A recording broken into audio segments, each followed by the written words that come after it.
At what age do kids outgrow oppositional defiant disorder? We're going to talk about that today.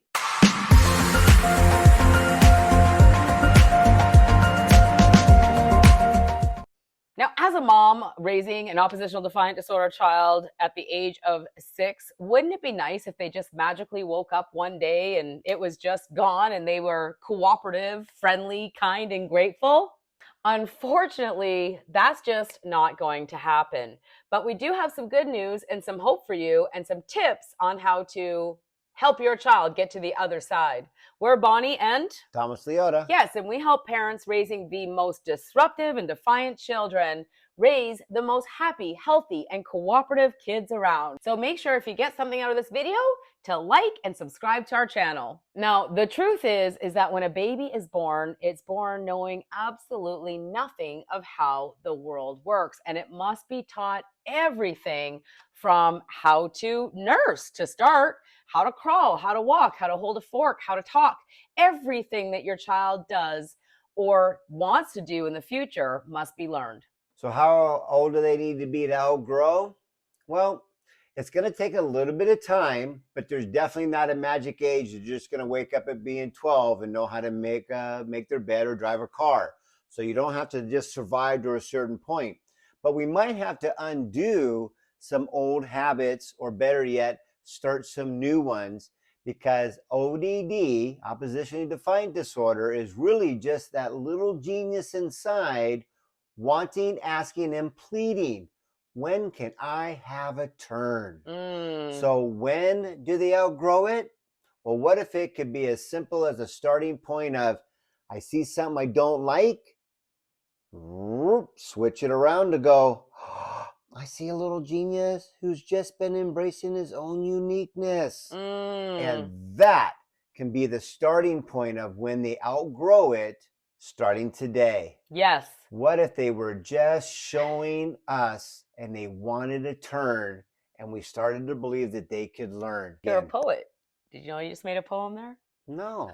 Okay, let me share my story with you. So when I met Thomas back in 2011, my youngest son was 6.5 years old, and he had been diagnosed with ADHD and the worst case of oppositional defiant disorder that the school psychologist had ever seen. I was reading books at the time like Kids Are Worth It by Barbara Coloroso, How to Talk to Kids So They'll Listen and Listen So They'll Talk, Magic 1, 2, 3. I was watching Super Nanny. I was doing everything that I could to be a great parent, to be a positive parent, and follow along with positive discipline. But what I learned later on is that the positive discipline that I was engaged with was like a kind and underlying form of control. So I was trying to control my children's behavior, and it was backfiring, as I'm sure it is backfiring with you. So why don't you share a little bit, Tom, because you worked with thousands of kids in your after school program, and a lot of them were moms going, hey, can you fix my kid? So you had developed a reputation for fixing these oppositional defiant kids. What's the first thing that you would do with a mom raising a kid with ODD? But what I found is a common root with all of them is no one ever gave them the idea that they could be in control of this, for sake of a better term, meat suit. I am in control of my body and my actions. So when they start to do this, they went from, he made me do it, to, well, wait a minute, I did that. Why would I do that? Oh, see, there's a magical shift in the martial arts is where you learn self-control. And one of the neatest things is that we found out is that there's 5 senses, and all the answers are right here on our face, right? You've got hear, smell, taste, touch, and you guessed it, see. Those 5 senses are sending us messages every second, minute, and hour of the day.